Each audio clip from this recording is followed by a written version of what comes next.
Hello. Okay. So in today's session, we are going to see uh, Java SDK uh, that can interact or communicate with the Hyperledger Fabric network. Okay, and we have been using JDK in our previous session as well, and I have shown you how to run these Java programs to create different artifacts on the uh, Fabric network, like how I ran the Java program that creates the channel, then I run another Java program that let the peer to join the channel, right? So we have seen all these things, right? Uh, in today's session, we are going to dig into those Java programs, okay? That how those Java program has been written, and if you want to build your own Java client, or if you want to write your own Java program to interact with Fabric network, then how you will write that program, okay? So what I'm going to do is I will go to my virtual machine,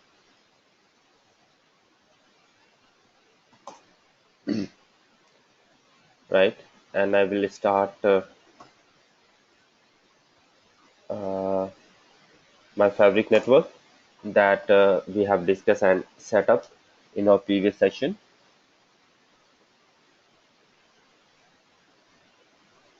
Okay, so my Fabric network is up, and I'm going to use this network. Uh, I'm going to use this network against my Java program.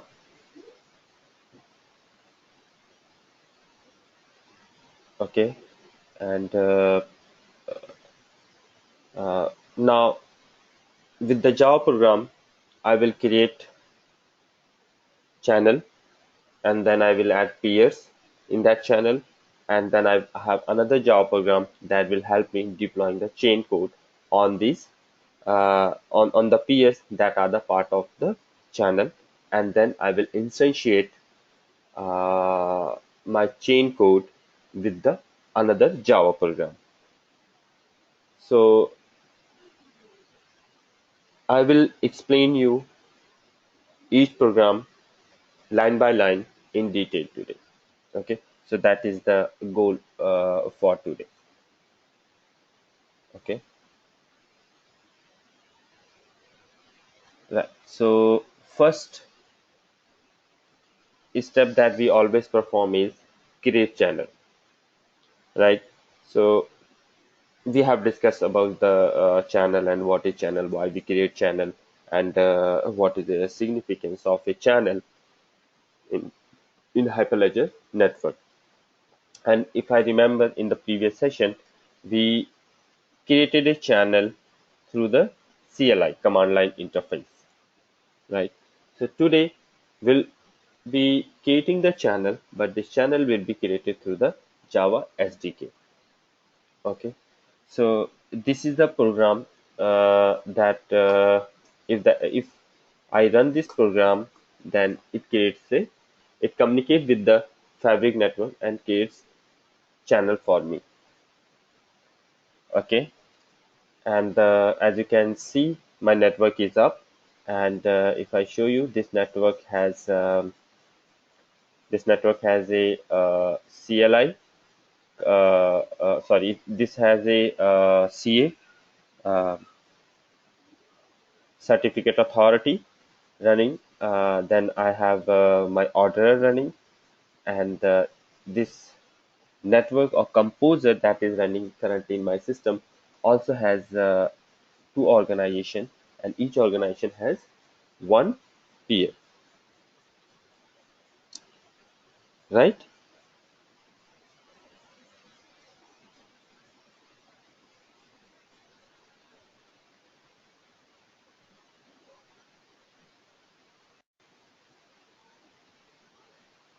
Okay.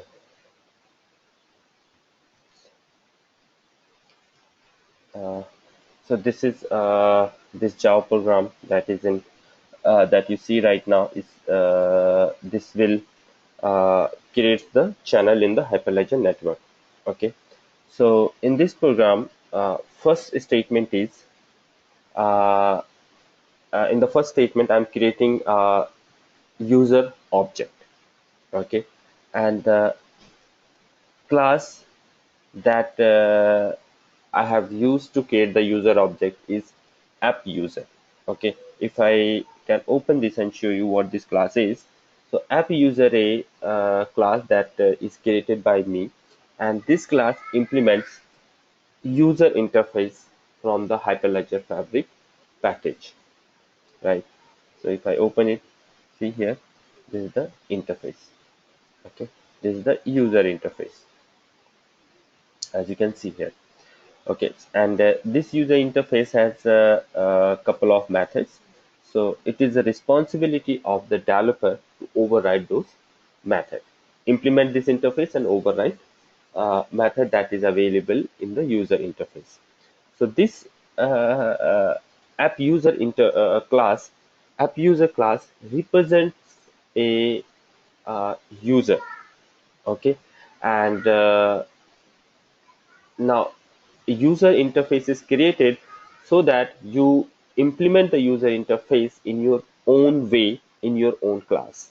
Okay, so this app user class that represents a user in the in the Fabric network is responsible to capture or store user information like username, what is the role of user, affiliation, and the organization and the enrollment secret, right?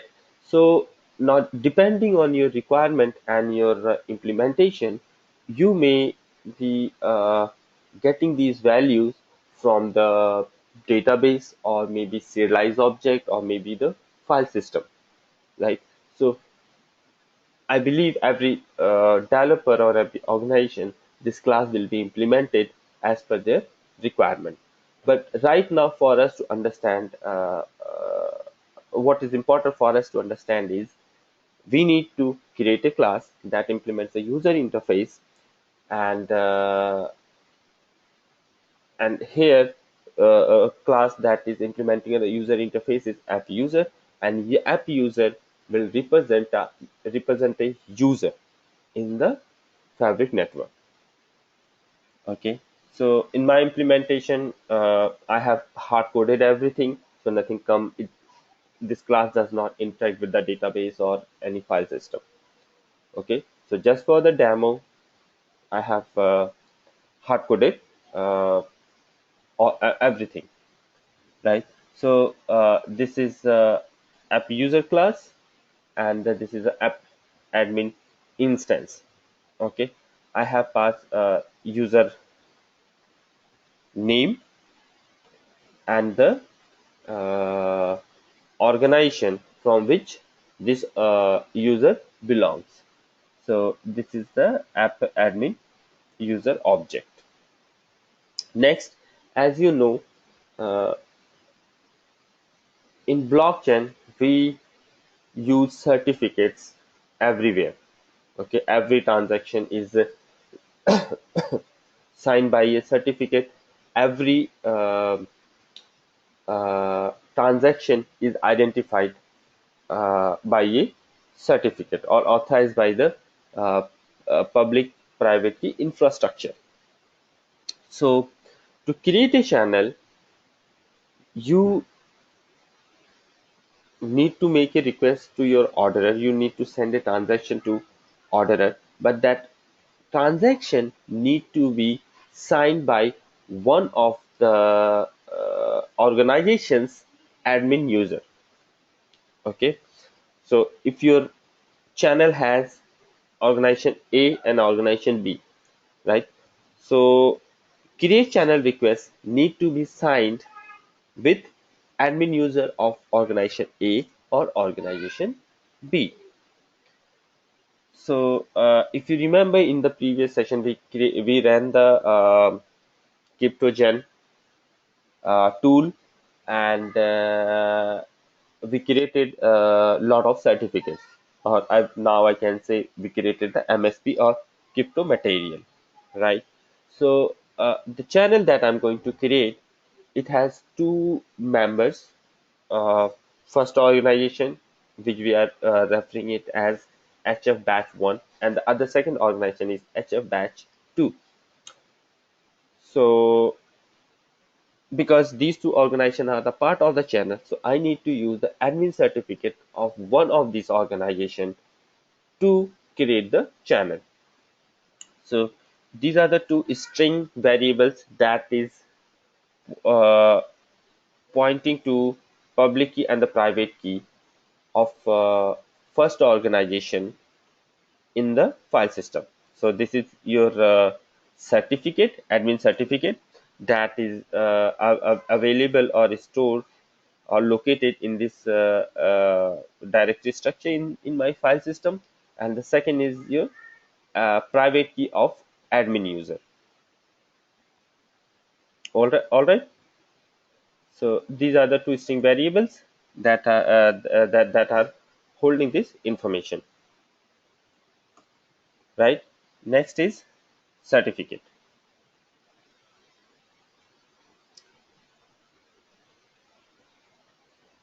So we need, this is the certificate location where the file is located. Now we need the certificate or content of that certificate file as a string value, as a string. Okay. So to do that, we have created the file system input stream using the by passing the location of the certificate. Okay. So file input stream gets the or create a connection between your program and the file in the file system, right? And then it loads the basically content of your file, and then we have used another class uh, IO utility, and it has a method called the 2 byte array that converts in value that input stream reads into byte array. Okay, and that byte array has been used to create the string object. So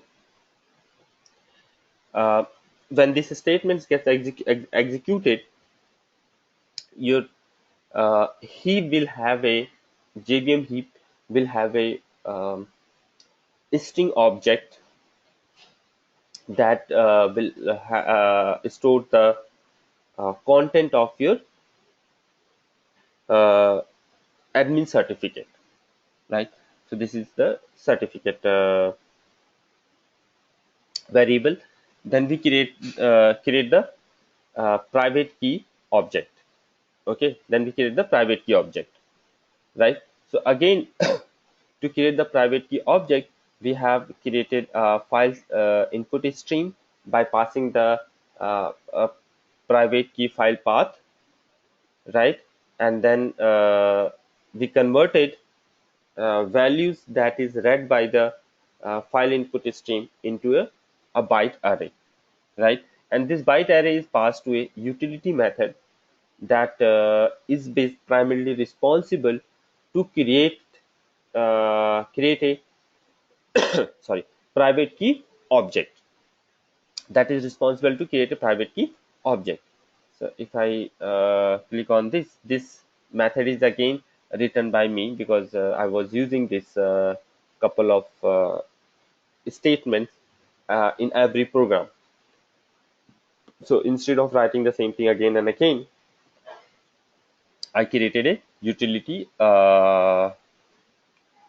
method, and in this class everything is very straightforward, and these statements are not related to the hyperledger fabric. So if you want to create a object of the private key, you always have to do whatever have been written in this method, right? So point is you need to create a object of the private key that will hold the uh, private key of the admin user of organization 1, right? And definitely there can be multiple ways to create the private key object. So you will be using one of the way, right? So we create certificate object in the form of string object, and then now we have private key object. Okay, that represents the private key of the admin user. Next, we have user enrollment, right? I hope now everybody understand what is the enrollment, right? It's kind of signed by some higher authority in your document, right? So in Fabric network, in the Fabric Java SDK, we have an interface called the enrollment. Okay, and it is mandatory for you developer to implement that interface. Okay, so here I have implemented enrollment interface in a class called the user enrollment. So my user enrollment is implementing the enrollment interface. This interface has two methods, get key and get cert, right? So as you can see, my user enrollment class is overriding these two methods, right?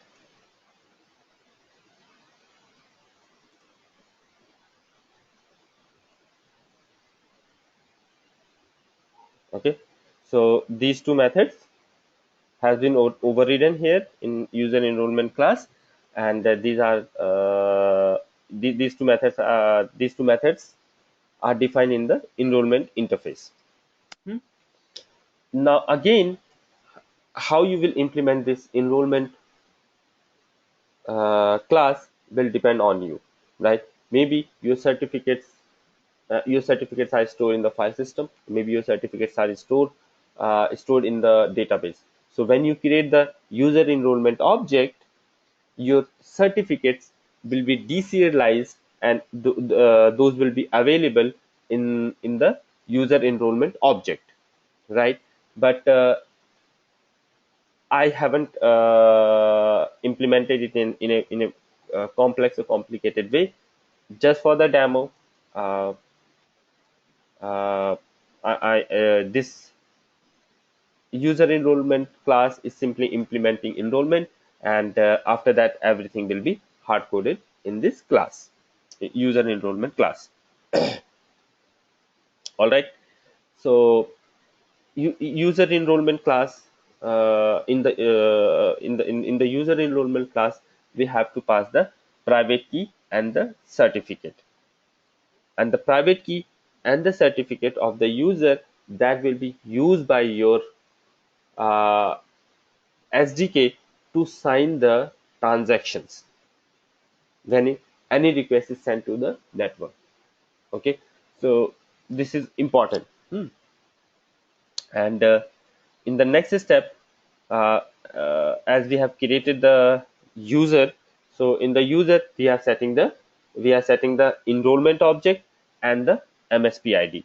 So this enrollment object, because contains the private key and the public key of uh, first organization, right?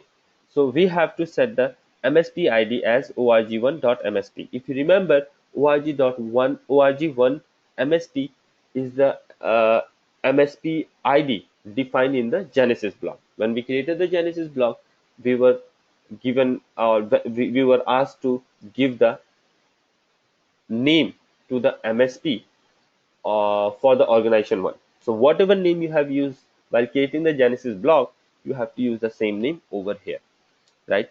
So you create the user object, right? And in the user object, you pass the MSP ID and the user enrollment, right? In the real scenario, maybe these certificates will be uh, downloaded from the or will be coming from the database or the file system, right? As soon as you create the user object will be smart enough to fetch all the details from the database, right? Because these certificates are important, and this need to be preserved. All right. So next, HF client. This is very important class, and uh, and we refer it as sometime as a base class or the parent or the starting point of any uh, Fabric Java program that want to interact with the Fabric network. Okay, so HF client is the it represents your Hyperledger Fabric network, right? So HF client dot. So first we need object of HF client, because this is the main object that represents your Hyperledger network. Okay, so we do not create the object of this class by using the new method, but we use the one of the factory method that is available in the HF client class. Okay, so we just call the create new instance. This factory method return an object of uh, HF client class. Okay, that you can see here. In the next step, uh, now we know that every transaction has to be signed, and cryptographically it has to be signed, right? So to sign any message, we need few or we need to determine few parameters, like which algorithm you want to use, which algorithm for the signing, which algorithm you want to use to create to calculate the or to find out the hash of the message, what should be the key size, and few other things related to your uh, uh, signing and the signature verification and the validation, right? So we have to set a crypto suit in the client so that your client know which algorithms need to use for the signing the transaction, right? So this is the first thing that we set in the Hyperledger Fabric client. So here you can see I have used this class and the factory method to get the default crypto suit, which is available in the Fabric SDK. All right. So in this statement, we set the default crypto suit that uh, Hyperledger Fabric client need to use. Next, we set the uh, user object, right? Because as we move on, I will explain you what is the significance of this.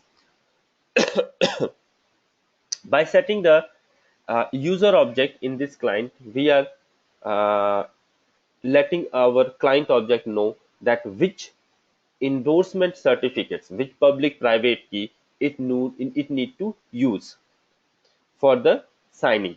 Okay, in the first statement we have determined which algorithms, which configuration need to use for the signing. In the second statement we are letting client object know that which private key, which public key certificate need to use to sign the certificate. right? Which MSP ID it need to send to in the transaction.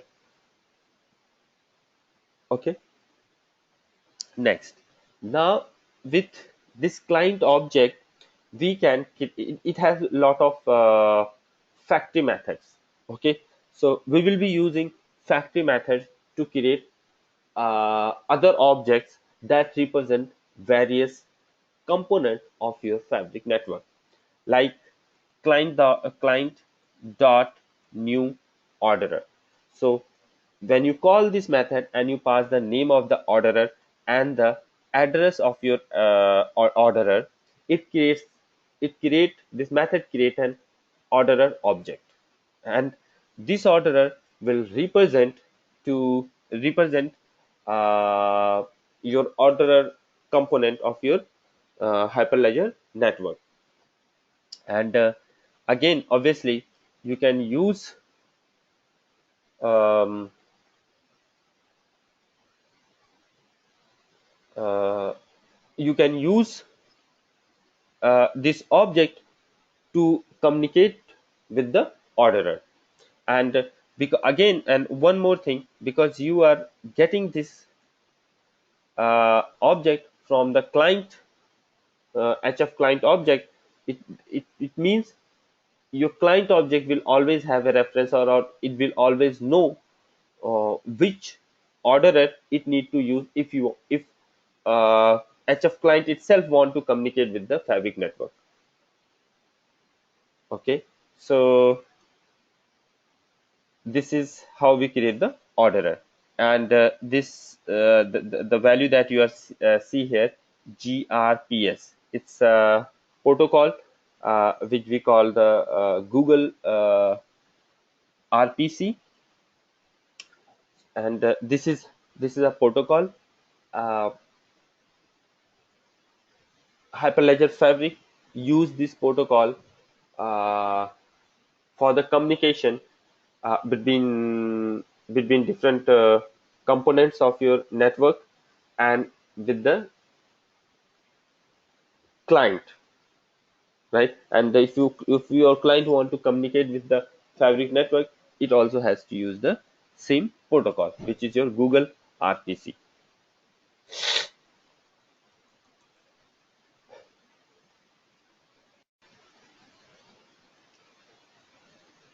Next, in the next statement, as you can see, channel configuration equals to new channel configuration, right? We create a object of the channel configuration, and this object is created with the help of channel transaction. And I hope you remember how we created the channel transaction, right? We run the config uh, text gen command to create the channel transaction, and this channel transaction uh, holds detail of organization that going to be part of this newly created channel. So we create the file object, java.io that file object, right? That represent or stores channel transaction file, and then that object has been passed to the channel configuration. So now your channel configuration is pointing to channel transaction, or holding the channel transaction configurations, right? Now again, because we need to send this channel transaction to the orderer, right? So that channel gets created. Before we send this channel transaction to orderer, this transaction need to be signed. This channel transaction need to be signed. Okay, to sign uh, channel transaction, okay, we use this method, client dot get channel configuration signature. Okay, client dot get channel configuration signature, right? This In this method we will be passing channel configuration, right, and the user admin, right, or the user object, because the user object contains holds detail or the location of public key and private key. So in this method, if you open this method and go in the detail, right, you will find uh, channel transaction is signed with the private key of a private key that is stored in the user object. Okay. In the next statement we are saying client dot new channel. Client dot new channel. This in this method we have passed the name of the channel. Okay, and this name of the channel need to be same as uh, you use the channel name when you created the channel transaction, right? So while creating the channel transaction, if you use ABC, then here also you have to pass the ABC in the new channel while creating the new channel object. This is the name of the channel, orderer that we have created, channel configuration, and the channel configuration signature. We pass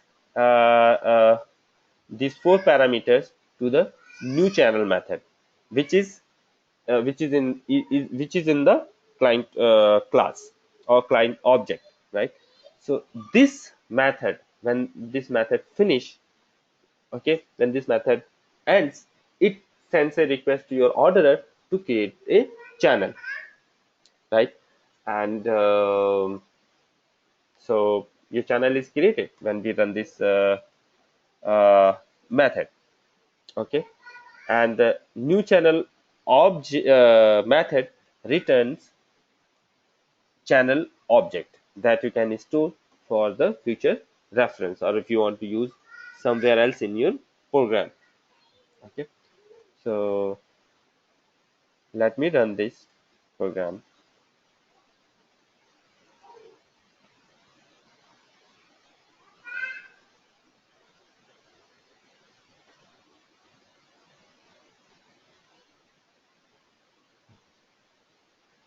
Okay, so this program runs successfully, and at the end, if this program runs successfully, it create a channel in the Hyperledger network.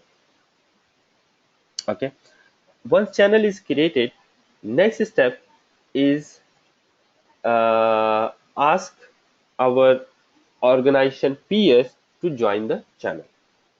Okay, next step is to ask our um, peers to join the channel that we just now created. Okay,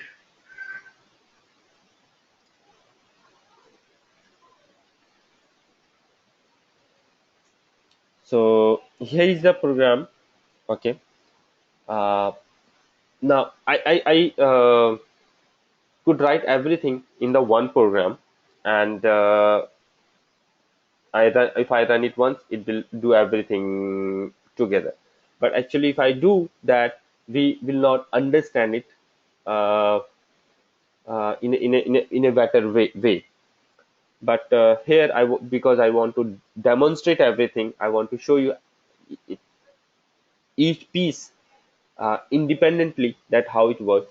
That is the reason I have created separate classes, separate programs, so that you understand it in a clear and better way. So this is the program, and the name of this class is join channel peer zero organization one. So in this, if we run this program, your peer, which is part of your organization one, okay, it will join the channel. So even in this program, uh, up to here, actually now up to here, everything is same as we discussed in the previous class, because because when you are joining a channel, actually you are sending a request to your orderer to join the channel. Now again, this request need to be signed so that your orderer verify it, right? And this again, this I mean request need to be signed with the admin user of your organization, where uh, your peer is of member. If your peer which you want to join the channel is part of your organization one, then you have to use the uh, certificate of your admin certificate of your first organization. Similarly, if it's your peer which is joining the channel is part of your second organization, then you have to use the admin certificate of the second organization. Okay, so because my peer is belongs to organization one, so here I have configured or define the location of uh, first organization, and this is the detail of admin user. Okay, and I have already defined these things, and then again you have to create the Hyperledger Fabric client object. Then you will set the default crypto suite, and then you will set the user object that you created for this operation. Again, you have to create the uh, orderer object, right? So we discussed this in the previous class, right? In the CreateChannel class. Then here is the one important thing in this program that you need to make a note of. Here I'm calling client dot new channel, right? I call the same method in this class also, CreateChannel class also, but in this method we pass five parameters. So in other words, new channel is overridden in the HF client class. Okay, so new channel, and this is the name of the channel. Now difference between this method and the method that take multiple argument is that if you call this overridden method, then it creates and send the request to your order to create a new channel. Okay, but this method where you only pass the channel name, it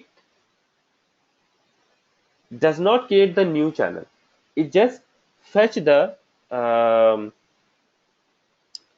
details, or it represents the existing channel that has already been created. Okay, now my channel is created, and this time this channel object will represent one of the existing channel in the orderer. Okay, or on your fabric network. Okay, so new channel, this is the main difference between the functionality of overridden new channel method when you pass only name of the channel, and versus when you pass the orderer, channel transaction, and the signature of channel transaction and things like that. Okay, so here is a channel orderer. So next we will add the orderer object that we created with the help of the client object in the channel. Okay, this is because uh, this is how your channel will know the location of the orderer, right? Because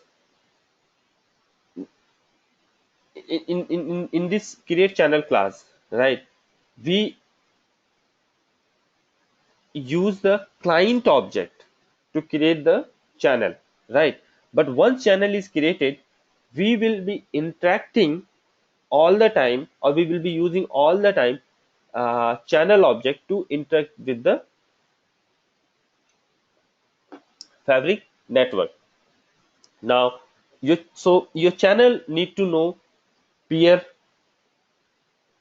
addresses, peer details, and the orderer details, right? So that is the reason you have to add the orderer object in the channel object. So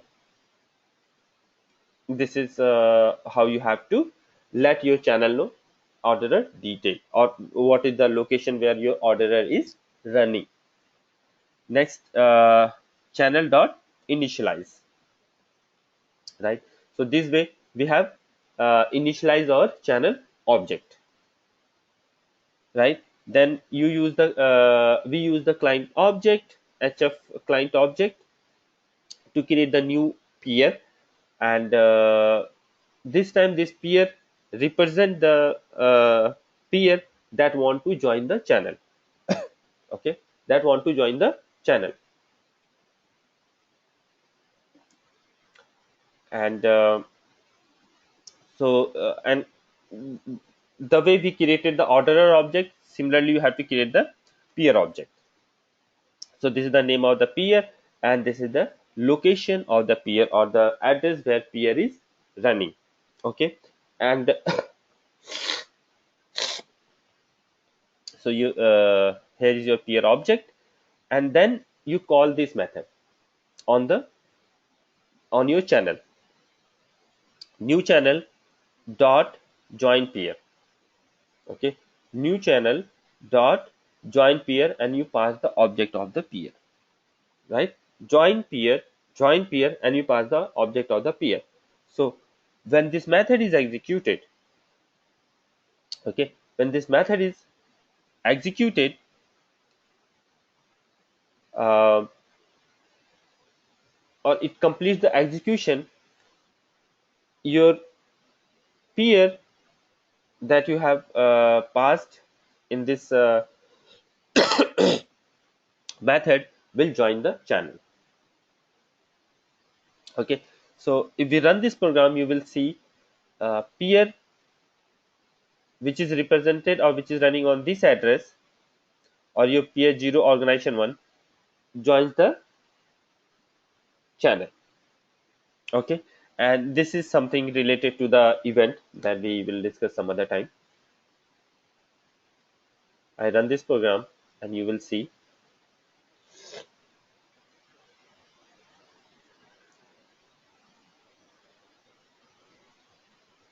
Okay, so we do not see any error here in the log, so that means peer has successfully joined the channel.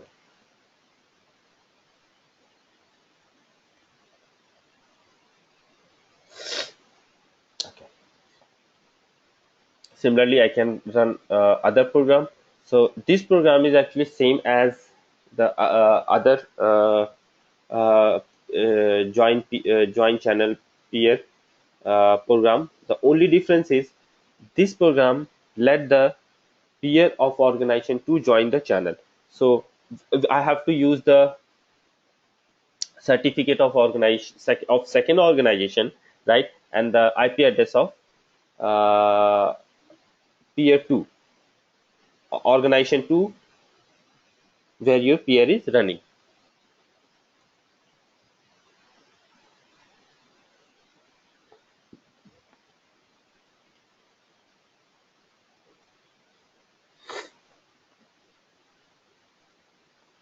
Okay, so both peers of organization 1 and organization 2 has joined the channel. Next important thing, okay, chain code deployment. Okay, chain code deployment. So channel has been created, both peers have joined the channel. Now we are ready to deploy our chain code. Okay, deploy our chain code on peers where we want to run the chain code, right? Now, depending on your requirement, you can have multiple peers in each organization. So you may you can run your chain code on each peer, or you may determine to run the chain code only on a specific peer. Okay, so based on your requirement and architecture, you will run or deploy your chain code. Okay, so again, even in this program, uh, up to here, everything is same. Okay, so uh, if you want to deploy chain code on organization one on a peer, right, which is belongs to organization one, then you have to use the admin user of organization one. If you want to deploy your chain code on the peer, right, which is part of your organization two, then you have to use the uh, certificates of admin user of organization 2. Okay, so this is same thing uh, what we have understand in the previous classes. Hmm. So now here again, client dot new orderer and the client dot new peer. So I create the orderer object and the peer object, right? And then the new channel, same thing, and we create the channel object, but this time only by passing the channel name. So it makes sure that we are just we are not creating a new channel in the orderer, but we want to uh, create a channel object that represent one of the existing channel, and the name of the channel in this case will be hf batch 1. Okay, so in the channel you join the orderer, and then you initialize the channel. Initialize the, actually it means you are initializing the channel object on the client side. Then in this channel, add the peer, right? And this is the peer where your chain code will be deployed, right? Then next we have to create a chain code ID, right? We have to create the chain code ID. So because chain code ID is required uh, for the to send the proposal to the peers. Okay, we need the chain code ID to send the proposal. So to create the chain code ID, we use this syntax. You have to use the chain code class, and it has a static method which is new builder, right? It will uh, create a builder object, right? Chain code builder object kind of, right? And then you set the name of the chain code, and the path, and the version. Okay, you set the name, version of your chain code, and then the path. Okay, and then once you call the builder dot build method, it will create a chain code ID object. Okay, once you call the builder dot build object, it will create a chain code ID object, right? Next, we have to create a proposal request. We have to create a proposal request. Install proposal request, right?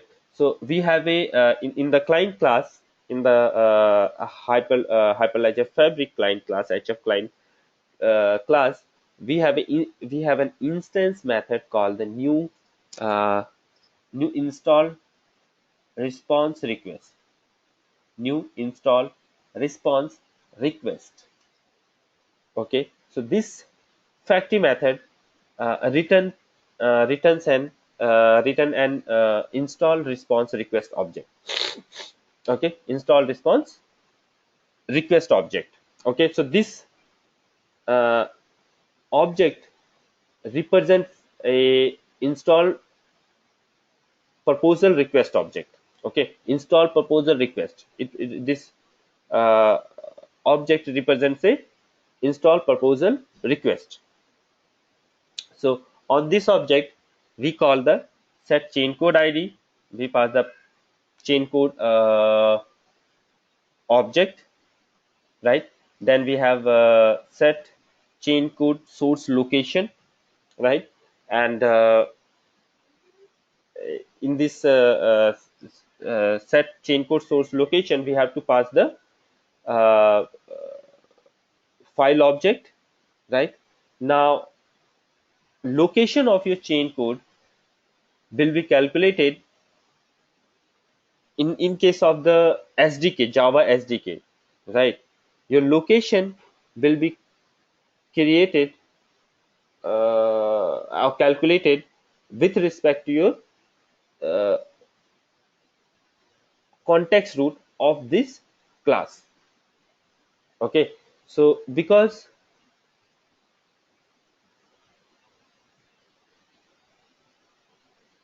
uh, this class is part of your uh, uh, HF underscore batch project, so you have to place your uh, chain code or smart contract file inside the root directory of HF batch folder. Okay, so you set the chain code source location and then the set chain code version. Okay, so once you enter or initialize your install response request install response request object, you are ready to send it to the all peers where you want to install the chain code. Okay, so in the next step, right, as you can see, we call this method install response. Send install response. Okay, send install response. Okay, so this method will send the install proposal request of for your chain code to peers, right, which is passed in this method. It will send to the peers uh, it will send to the peers that has been passed in this method. Okay, say suppose, and this as you can see, this peer is a collection object of type peer, and this is I have created a hash set so that I add only unique objects. So all peers dot add peer. So I have, because I have added only one peer in this peer, all peers collection object. So my request or my install proposal response request will be sent only to this peer. Right, now I cannot use the same program to send the proposal request to both of my peers, because these both peers belongs to two different organizations, right? And these peers have different MSPs, and their MSPs are signed with a different CA, certificate authority. So uh, if I add peers dot add peer 2, I mean the peer 0 organization 2, my request will be sent, but request will be rejected by the peer 2. And the reason behind that is because this proposal that I'm sending right now is signed by private key of first organization, and second organization does not uh, honor or does not give any value to a signature that is signed by the uh, certificate authority of your organization one, right? So that is the reason I have to run this program twice, and this is how actually it will work in the real scenario, right? So you have, say, suppose two organization, one is the Bank of America, another is a Walmart. So Walmart team will handle the chain code deployment for their organization, and the Bank of America will the development team or the Bank of America will use their development team to deploy the chain code on their organization, right? And admin certificates of Bank of America will never known to the Walmart, and Walmart will never know the will not be public private certificate. A private certificate of the Walmart will never known to the Bank of America. So that is the reason I have to execute this program twice. Okay, so if I run this program, you will see my chain code is deployed on the peer 0 organization 1.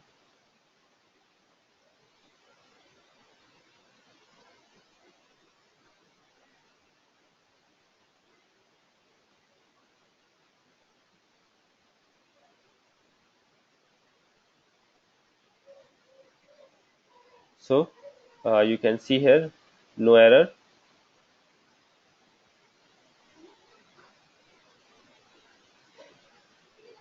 right? So this indicates my request is sent to peer 0 organization 1, and there is no error in the deployment of chain code on peer 0 organization 1.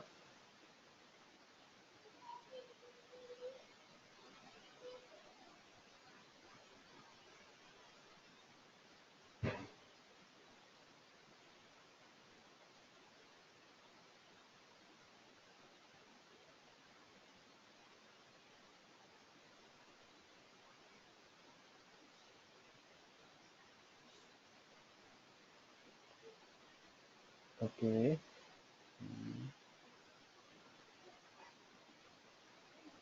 Yeah.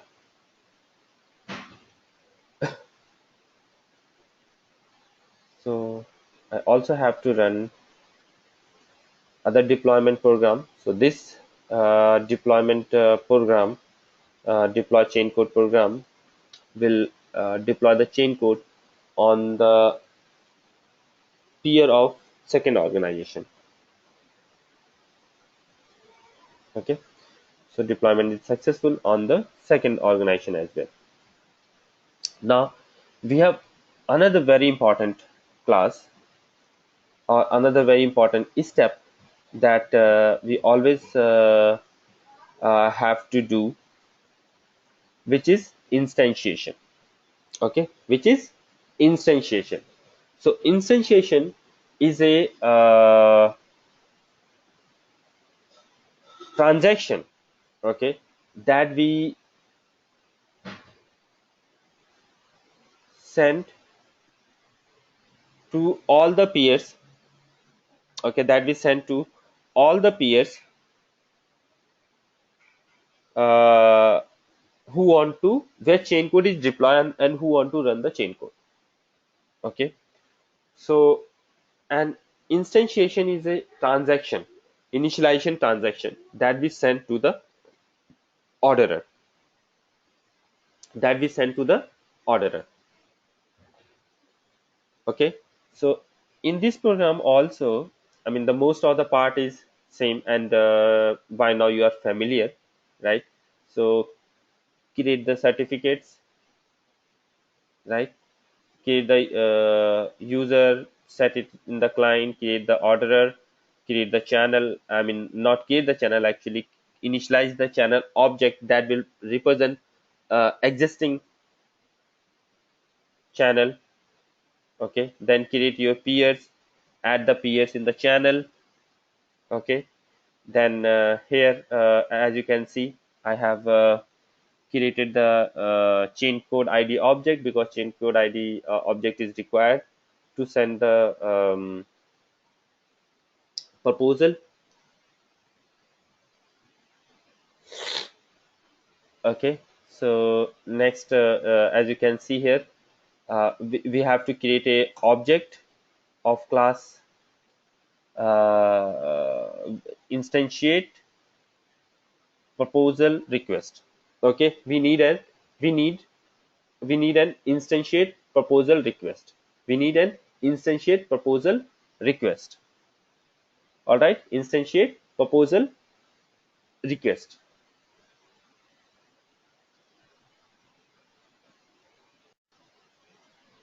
Okay, so we need an instantiate proposal request object, and this object is created by the factory method of your client object.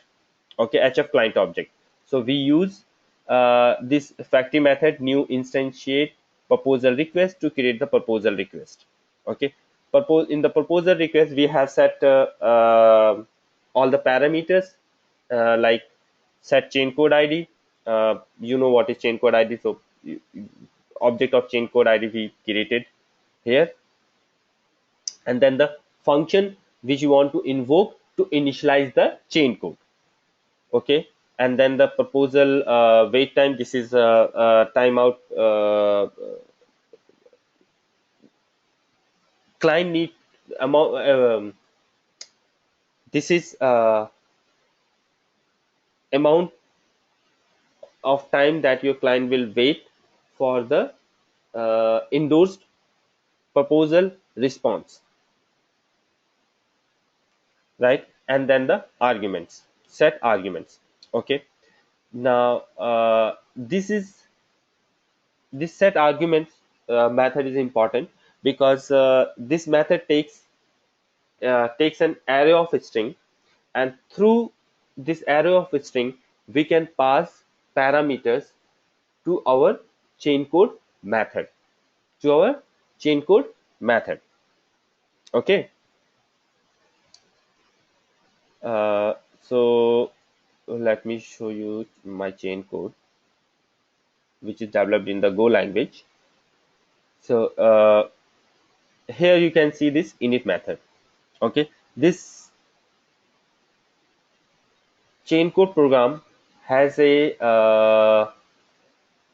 struct that you can understand for now, kind of a class that implements chain code interface. Okay, chain code interface has a method called the init that you need to, or the person who is, or developer who is want to write the smart contract, he has to override that method, init method. Okay, so arguments that you are passing here, right, or passing in this set args method, right, in the form of string array object, string array object, these parameters will be passed to this init method. Okay, those parameters will be available in the init method. Okay, now how to get those parameters, or how to access those parameters from this stub object, we will discuss in the session where I will explain you about the Golang and how to write the smart contract. Okay, so this is how we create the uh, instantiate proposal request. Okay, and in instantiate proposal request we also pass a map object. In this map object is this basically is a kind of metadata for the instantiate proposal request. These things, whatever value you pass in the uh, in this map object, this does not become the part of the ledger, and this basically provide some supportive information to your peer to run the chain code methods. Okay, So here you can see in the property we have set couple of properties that says that what kind of client we are using to send the proposal request. So like here you can see um, Java SDK.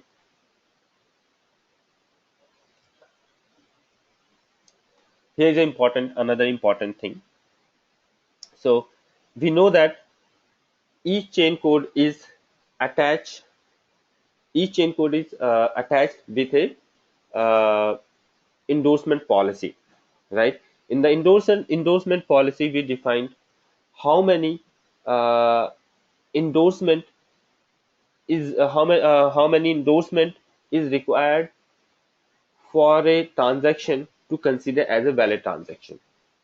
Who all participants in the network need to endorse a transaction for a transaction to consider as a valid transaction, right?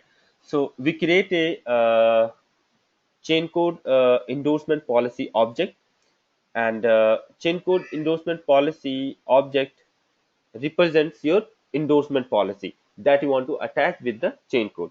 Now there are multiple ways to create the chain code endorsement policy, right? And one of the way is through YAML file. Okay, and if I show you this file, it has my um, endorsement policy, right? And I think we have discussed about this file, right? So, and we have also discussed about the endorsement policy, and I believe in the previous session only we discussed about the endorsement policy a little bit, right? So in the first part, in this file, we have defined the identities, right? So identities like user one, user two, admin one, admin two. So and the definition of this user one is like role. Role should be member, and this member should be part of or first organization, because this is the MSP ID. Okay, and second user, definition of second user is member, right? Role name is member, and second user should be part of your second organization.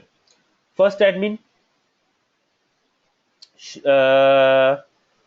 have the role of admin, right? But he is the part of first organization. Second organization, admin 2 is admin, but he is the part of second organization. So this is how we have defined the identities. And later, right, in the policy section, we are using these identities. Okay, we are using these identities. Now in this YAML file, right, this is one entity, and this that you see here that I'm highlighting, this is the child entity, right? So one of means between these two entities. So this child entity of this entity is the first group and the second group. And here it says one of means either it is signed by this group or this group. Okay, either it is signed by this group or this group. Now in this group is again is a one of means either signed by this or this. So eventually if you read these policies carefully, it says your transaction should be either signed by member user of organization 1 or member user of organization 2, then it will be considered as a valid policy, or transaction is signed by the admin user of organization 1 or the admin user of organization 2. Then it will also consider as valid signature, a valid transaction, right? So one of means one of this group and one of this group. Now this group itself has a criteria which says one of means either one of these one of these entities. Okay, so this is our chain code endorsement policy, and this is the file that is being referenced in the program. All right, so we create the chain code endorsement policy object, and we set this object in the proposal request. Okay, so once the proposal request is fully initialized, okay, we send the uh, this request, okay, to the channel. Okay, so that is the reason we create the, if you see here, we create the proposal request instantiate proposal request from the client. We create the instantiate proposal request from the client object, but we send it to the channel. Okay, and now which all members this proposal will be sent, right? You can have 10 PS, or you can have 20 PS in your organization, right, in your network. So which peers this proposal will be sent? So this proposal will be sent to all the peers, right, all the peers which is part of this channel, right? And the right now this channel has two peers, because this is we have added only two peers, peer 0 and organization 1, peer 0 organization 2. But if I comment this out, right, then this proposal request, endorsement proposal request, will be sent only to this peer. Okay, now because I want this proposal request to send both peers, that is why uh, I will remove this comment from here. So new channel dot send proposal, send initialization proposal, and then the proposal instantiate proposal request object. Okay, and one more thing, this method is overridden in this class, right? So first is which take only the instantiate proposal request object, and other take the instantiate proposal request and the peer object. So peer object, which is a collection of peer objects. So if you do not want to send a request to all the peers which is part of the channel, you can use the other overridden method, and you can specify the, you can create a collection of peer object, and you can assign only peers where you want to send the proposal request. Okay, so when you call this method, right, your channel, this method on the channel will send the proposal endorsement proposal to the specified peers. Chain code will be initialized. Chain code init method of the chain code will be run by the peer, right? This guy. Okay, init method will be run.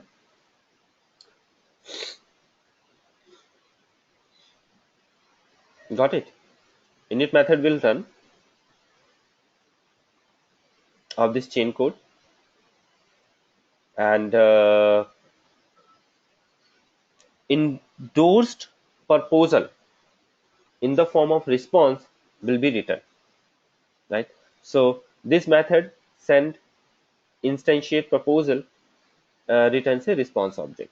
Okay, this response object is a collection of proposal response object, right? Collection of proposal response object, and it basically represents your endorsed response, or endorsement, that we call.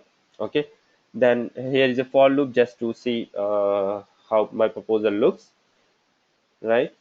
And then in the channel I will call a method called the send transaction. Okay, Send transaction method send the transaction to the orderer. Okay, it sends the transaction to orderer. Okay, it sends the transaction to orderer, and then this is, as you can see here this is the response, and response means it's a endorsed proposal request. So your order will take it and it will broadcast to all the peers.